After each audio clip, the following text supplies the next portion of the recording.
दिन मैं आपके साथ रब्ता नहीं कर पाया। मैंने कल टेस्ट करवाया था, आज उसकी रिपोर्ट आई है और मैं कोरोना पॉजिटिव हूँ। मैंने ट्विटर पे भी ये बता दिया था। जो लोग मेरे साथ इंटरेक्शन में रहे हैं उनसे गुजारिश है कि वो लोग अपने कोरोना के टेस्ट करवाएं और अगर उनको खुदा न खास्ता पॉजिटिव है तो अपने आप को आइसोलेट कर लें।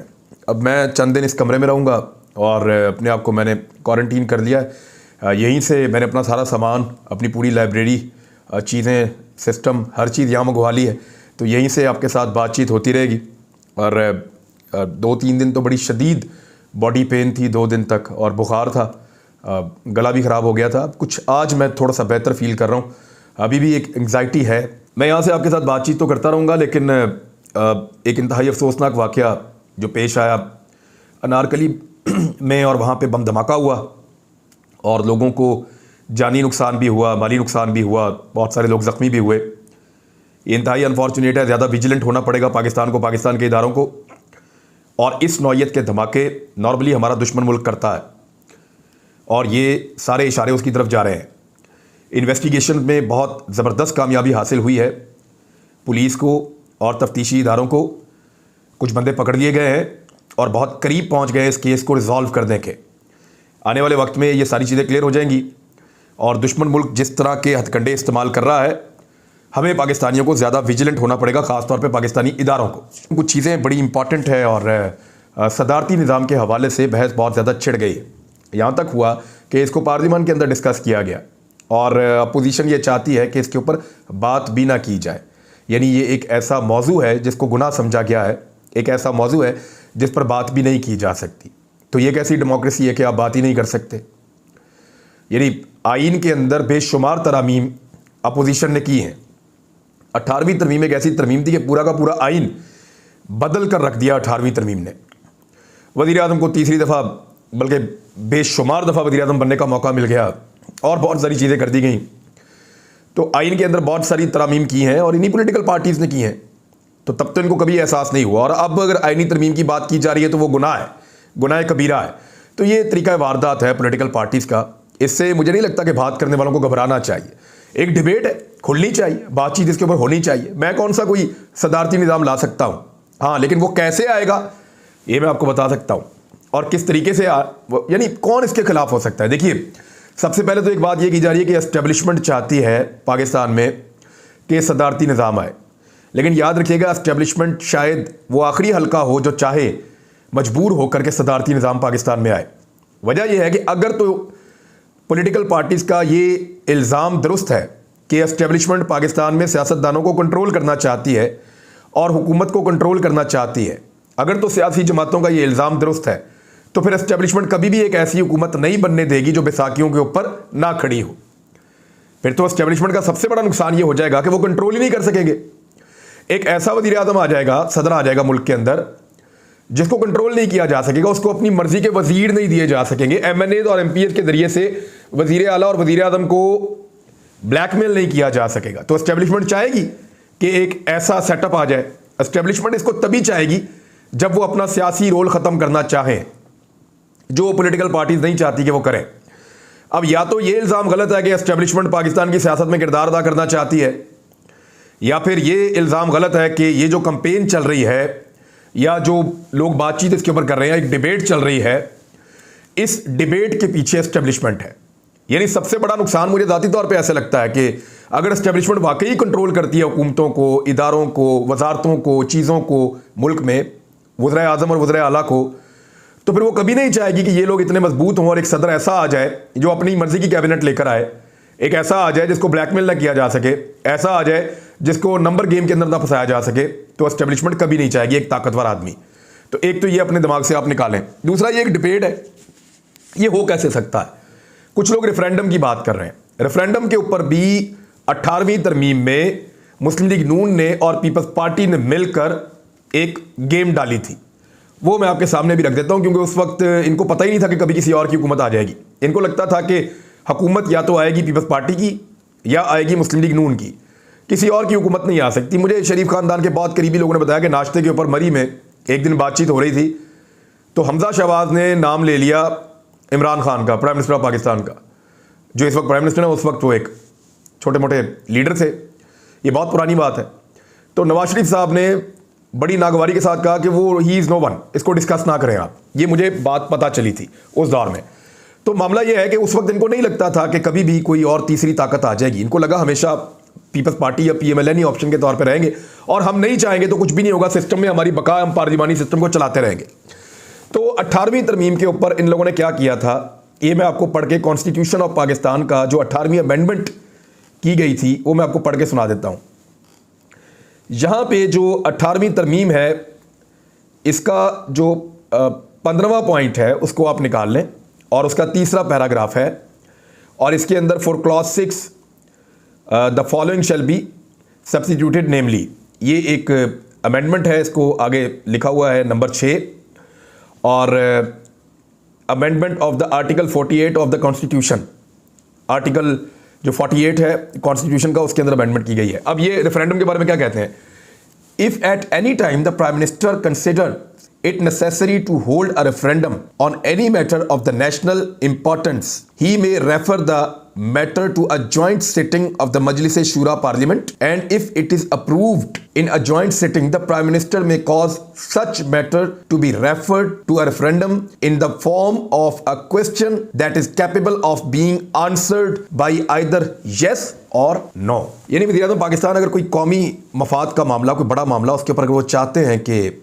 एक रेफरेंडम करवाया जाए तो वो इस मामले को पहले ले जाएंगे मजलिस शूरा में या पार्लियामेंट में जॉइंट सेशन के अंदर, यानी सेनेट और कौमी असम्बली के तमाम लोग इकट्ठे होकर वहाँ पे बैठेंगे और अगर वहाँ पे इसकी अप्रूवल हो जाती है, वो इस बात को अप्रूव करते हैं, तो फिर उसके बाद यानी कि इसके ऊपर आप रेफरेंडम करवा लें, तो उसके बाद प्राइम मिनिस्टर ऑफ पाकिस्तान जो हैं वो इस मामले को एक रेफरेंडम की तरफ भिजवा सकते हैं और उसमें एक सवाल पूछा जाएगा जिसका जवाब लोग हाँ या ना की सूरत में देंगे। यानी मिसाल के तौर पे सवाल हो सकता है कि क्या आप चाहते हैं कि पाकिस्तान में सदारती निज़ाम आ जाए और पार्लिमानी निज़ाम ख़त्म हो जाए, तो आगे होगा ऑप्शन हाँ या ना, तो आप हाँ या ना के अंदर जवाब देंगे।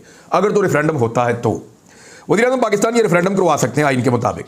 इस वक्त उनके पास अगर मजलिस शूरा या पार्लियामेंट का जॉइंट सेशन वो बुलाते हैं जिसके अंदर सेनेटर और एमएनए सारे मौजूद हों, तो उनके पास इतनी अक्सरियत है कि वो आराम से रेफरेंडम की तरफ जा सकते हैं और लोग इसके अंदर अपनी राय दे सकते हैं। अब आ जाए कॉन्स्टिट्यूशन ऑफ पाकिस्तान।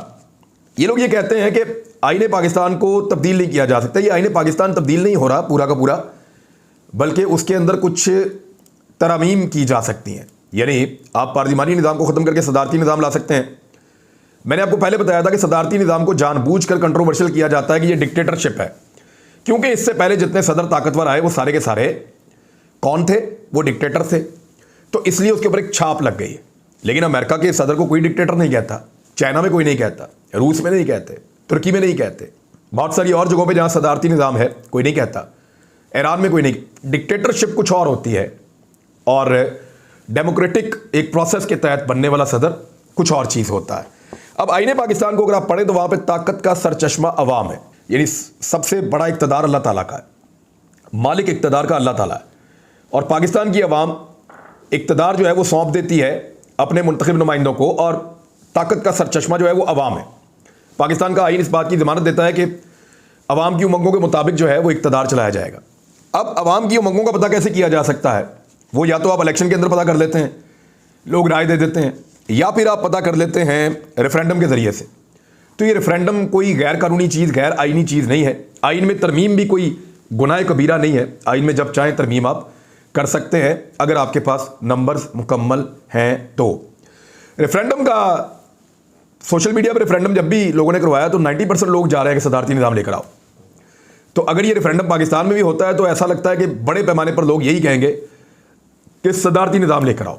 फिर पार्लियामेंट के अंदर जितनी पॉलिटिकल पार्टी ने उन सबके ऊपर ये दबाव होगा अगले इंतखाबात में कि हमें ये कानून साजी करनी पड़ेगी, और इस बुनियाद के ऊपर जब इलेक्शन लड़ा जाएगा तो फिर बहुत मुमकिन है कि लोग ऐसे लोगों को वोट दें जो ये वादा करके आए कि वो सदारती निज़ाम की तरफ कानून साजी करवाएंगे।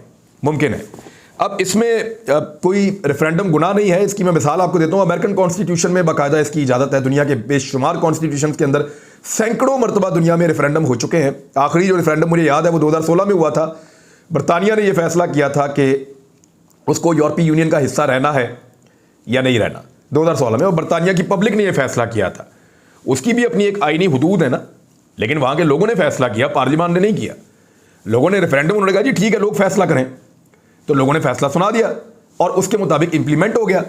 तो मामला बड़ा सादा है कि दुनिया भर में रेफरेंडम करवाए जाते हैं, कोई गुनाह की है, कोई ऐसी चीज़ नहीं है। आइन को तब्दील किया जा सकता है, पूरा आइन तो नहीं बदलने जा रहे, लेकिन उसके अंदर तरामीम की जा सकती हैं, जैसे कि बेशुमार तरामीम पहले भी हो चुकी हैं। नाज़रीन, मैंने आपसे कहा था कि एक रिकॉर्डिंग मौजूद है जिसमें जो नोटरी पब्लिक है वहाँ चार्ल्स बरतानिया में वो कुछ एतराफ़ कर रहा है। अब वो जो एतराफ़ हैं वो राना शमीम को लेकर बैठ गए हैं। एक तो राना शमीम साहब के ऊपर फ़र्द जुर्म आयद हो गई है, वो नहीं चाहते थे कि उनके ऊपर आयद हो। वो कहते हैं जी इसके कंटेंट के ऊपर बात करें, नून लीग भी यही कह रही है। लेकिन अगर इसहाक डार साहब के बयान अल्फी के ऊपर जाएँ आप, तो वो कहते हैं इसहाक डार साहब के बयान अल्फी के कंटेंट के ऊपर बात ना करें, वो ज़बरदस्ती लिखवाया गया था। यानी वहाँ पे बैंक अकाउंट मेंशन है, वहाँ पे बंदों के नाम मेंशन है, वहाँ पे आईडी कार्ड मेंशन है, वहाँ पे हर किस्म का सबूत मौजूद है। लेकिन इसहाक डार साहब के बयान हल्फी के कंटेंट के ऊपर या जो उसके अंदर लिखा है उसके ऊपर कोई बात नहीं करने देते। PMLN वाले हमेशा मना करते हैं। लेकिन यहाँ कहते हैं कि आप बयान हल्फी को छोड़ें, किन हालात में दिया वो भी छोड़ें, नवाज शरीफ के दफ्तर में दिया वो भी छोड़ें, किस दबाव में दिया वो भी छोड़ें, आप सिर्फ इसके कंटेंट के ऊपर बात करें।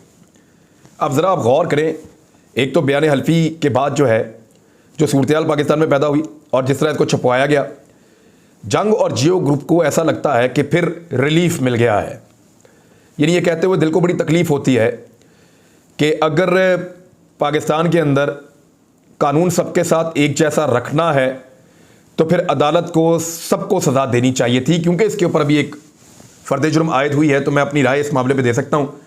मुझे ऐसा लगता है कि मुझे ज़ाती तौर पे ऐसा लगता है कि सहाफ़ियों को मुक़द्दस गाय नहीं बनाना चाहिए और उनको मुक़द्दस गाय नहीं समझा जाना चाहिए। ऐसा नहीं हो सकता कि लोग अदालतों के ऊपर दबाव डालें और फिर बड़े आराम से वो निकल जाएं। पाकिस्तान की अदालतें सबसे ज़्यादा मोहतरम है, सबसे ज़्यादा मुअज़्ज़ज़ है और मुअज़्ज़ज़ जज साहिबान से सब ये उम्मीद करते हैं कि वो इंसाफ का और कानून का बोलबाला करेंगे। अब आ जाए इस मामले पे कि राना शमीम के हलफनामे में जो नोटरी पब्लिक था उसकी जो 5 ऑडियोज़ आई हैं और उनका फोरेंसिक ऑडिट भी हो गया है और उसके अंदर वो दुरुस्त करार दे दी गई हैं। अब सबसे पहले चार्ल्स गौथराई जो है वो ये कहता है, पहला ऑडियो, जज नवाज शरीफ के दफ्तर में मौजूद थे। दूसरा ऑडियो, कौन सा दफ्तर था, जैसे यहां लंदन में? तो गौथराई ने जवाब दिया, मार्बल आर्च, वहां पे एक दफ्तर है और सब जानते हैं। तीसरी ऑडियो उसमें यह कहती है कि उसमें गौथराई से मजीद पूछा गया, क्या वो नवाज शरीफ के दफ्तर में थे? अब यह पूछा जा रहा है जज के बारे में, राना शमीम के बारे में, जब वो वहां दोस्ताना माहौल में थे। गौथराई का जवाब था, जी बहुत दोस्ताना माहौल, जी बहुत। चौथी ऑडियो, ये उनके दोस्त हैं, आपको मेरी बात समझ आई? जब नवाज शरीफ वज़ीर आज़म थे, मैं आपको पाकिस्तान में हेड जज बना दूंगा, इस किस्म की बात थी। और अगर आप हेड जज रहे हो और 10 से 15 साल हुक्मरानी की हो, वो ऐसे दोस्त थे। अब वो ये बता रहे हैं कि इनके बड़े अच्छे ताल्लुकात हैं, बड़ा नवाजा है मियाँ नवाज शरीफ साहब ने चीफ जज साहब को हेड जज बना के, और बड़े पुराने ताल्लुकात हैं, बड़े गहरे दोस्त हैं, बड़े अच्छे माहौल में थे। 5वीं ऑडियो जो है उसमें यह है कि गौथराई ने कहा कि उन्होंने दस्तावेज़ात का पूरी तरह मुताला नहीं किया। यानी गौथराई कह रहा है कि मैंने खुद, चार्ल्स गौथराई ये कह रहा है कि मैंने उसका अच्छी तरह मुताला नहीं किया, लेकिन उन्होंने कहा मैं जानता था कि इनमें नवाज शरीफ के बारे में कोई बड़ी बात है। ताहम उन्होंने इन दस्तावेज़ात को सरसरी देखने के बाद उनकी तस्दीक कर दी, क्योंकि इस वक्त वो बहुत ज़्यादा मसरूफ़ थे। इन दस्तावेज़ात को मुनासिब अंदाज में देख नहीं सका। इस बयान हल्फी की तमाम कापियाँ मेरे फ़ोन में मौजूद हैं। अब इन 5 का जो है फोरेंसिक माहिरीन ने तस्दीक की है, तमाम ऑडियोज़ हकीकी हैं। इस बात का तयन करने के लिए अदालती तौर पर जांच पड़ताल की गई कि आया ये ऑडियोज़ हकीकी, गैर मिलावटशुदा और गैर तरमीम शुदा हैं। अब आप 2 नंबरी चेक करें कि कैसे लेवल की 2 नंबरी है।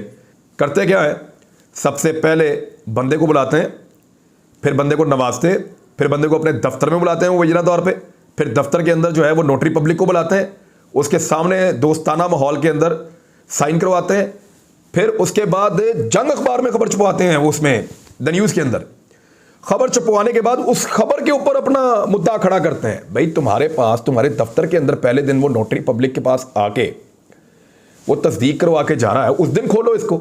यानी आप 2 नंबरी का और तरीका वारदात आप देखें कि पहले एक काम किया, एक पेपर बनवाया, फिर उस पेपर को खुद नहीं शाया किया, किसी सहाफ़ी को दिया, उससे अखबार में लगवाया, फिर अखबार की उस खबर की बुनियाद के ऊपर सियासत शुरू की। यानी कितना गहरा काम करते हैं और कितने ज़बरदस्त तरीके से शरीफ ख़ानदान जो है वो चीज़ों को मैनेज करता है। देखिए आप, अभी सहाफ़ियों का और पाकिस्तान तहरीक-ए-इंसाफ का भी एक फटा चल रहा है शहबाज गिल साहब की वीडियो को लेकर। मुझे नहीं लगता कि शहबाज गिल साहब ने कोई गलत बात की है। मेरे स्कूल को, मेरी मादरे इल्मी को कोई अगर बुरा कहेगा तो मैं रिएक्ट करूँगा।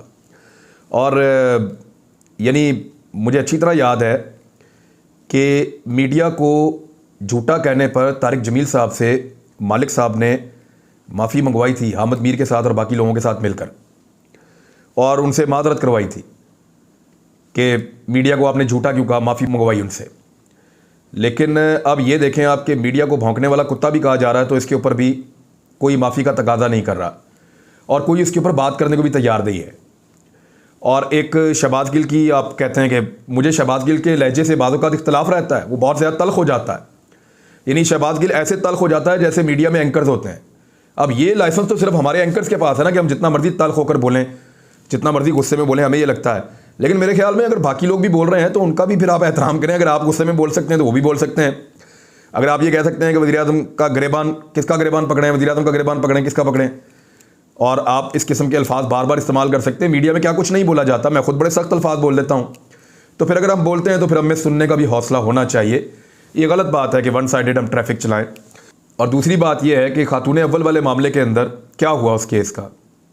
यानी मामला शुरू हुआ था, सहाफ़ियों को हरासा किया जाता है वहाँ से, और जब ये दिखाया गया कि ये सहाफ़ी कैसे हरासा करते हैं तो उसके ऊपर अभी तक क्या हुआ अदालत में? क्या कुछ हुआ? क्या किसी सहाफ़ी के खिलाफ एक्शन हुआ? क्या पूछा गया कि एक खातून अव्वल है जो सियासत में हिस्सा भी नहीं ले रही, आप अगर उसको बार बार जादूगरनी कहते हैं, उसके ऊपर ऐसे एलिगेशंस लगाते हैं जिनका कोई सबूत आपके पास नहीं है या आप साबित नहीं कर पाते, और उनकी निजी ज़िंदगी कितनी मुतासर होती है इससे। यानी पॉलिटिकल लोग हों तो ठीक है, आप जो मर्ज़ी करें। एक तरफ ये कहते हैं कि मेरे बच्चे की शादी भी ना दिखाओ, वो निजी ज़िंदगी है, और दूसरी तरफ एक खातून अव्वल को आप डायरेक्टली टारगेट करते हैं, हालांकि वो सियासत में भी नहीं है। ये दोहरा मेयार पाकिस्तान में चलता है, और मैंने देखा है पाकिस्तान के इदारे, चाहे बड़े बड़े इदारे हों, वो सारे जो है वो